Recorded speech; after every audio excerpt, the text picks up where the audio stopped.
So yun guys, may issue na naman ako napanood sa social media. Kagabi, nakita ko yung live ni 150 guys. So may issue na naman about kay AJ at kay Ares. Ayun, tinawag ni AJ na RX na si Ares bro. Kaya ngayon, samahan nyo ako, papanoorin natin yung live ni 150 kagabi na ayun, in-interview ni 150 si AJ dun sa bahay nila. Tara, panoorin natin, tingnan nyo.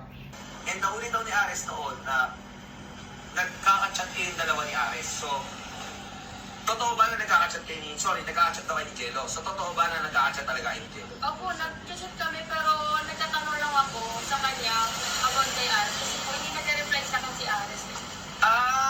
Kamustahan lang naman pala eh. Kamustahan lang naman pala Ares. Binibigyan mo kasi ng issue lahat tol.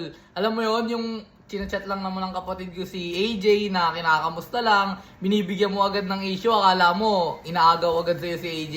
Kasi mahirap sa atin Ares eh. Lahat ng mga bagay bro, pinapalaki mo kaya nagkakaganyan ka. Tapos isusumbong mo na naman sa mama mo. Tara, panoorin po natin.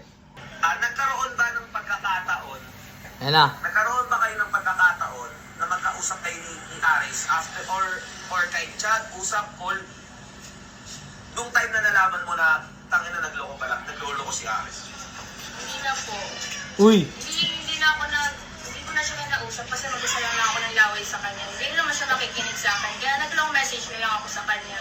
Okay, nag-long message ka sa kanya. Sinabi ko lang sa kanya na kung magmamahal siya uli, sana magpakatotoo na lang siya. Huwag niya na nalolokohin katulad na ginawa niya sa akin. Kasi sobrang na-trauma ako sa lahat ng ginawa niya sa akin. Hey, manluloko pala talaga si Ares guys. So, ayun, nalalaman na natin yung katotohanan na si Ares talaga manluloko tapos dinideny niya sa social media na mabait daw siya. Pero yung mukha kasi ni Ares guys, talagang kala mo talaga mabait. Pero nung dinalhan ko ng babae si Ares sa bar, nilap din talaga. Nilap din talaga yung mga above doon tapos chinek-in niya pa. Ganun din talaga kakupal si Ares guys. Mukha lang mabait yun pero nasa loob talaga yung kulunan ni Ares. Guys, panoorin pa natin.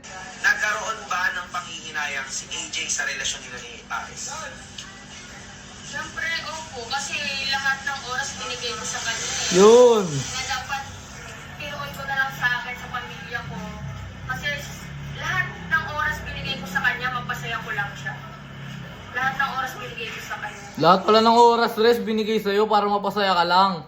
Tapos niloloko mo lang si AJ, bro. Sobrang awit naman yung bro. Tapos isisisi mo sa ibang tao, isisisi mo sa kapatid ko, isisisi mo kay Jello na nagchichat sila pero ikaw talaga yung cheater, bro. Eh mahirap sa atin, takot ka sa sarili mong salamin, Ares. 'Di ba? Takot kang maloko ka pero ikaw talaga yung manloloko. Mahirap yan, tol. Eto guys, pakinggan nyo. Usapang pera tayo. Yan. Yung mga vlogs ba nakikita ni Ares na syempre kung yung content kanya. And alam naman natin yung page mo nung una hindi pa monetize dahil matagal mo monetize sa FB. Totoo. Dati 1 month lang. Ngayon, kahit 2 months, 3 months, matagal mo monetize sa Facebook dahil sobrang daming vloggers. Minsan pa nga, abutin ka ng taon. And until now, wala ka pa rin natang ads. Meron na. Yung dating nag-content kayo ni Ares, Yan.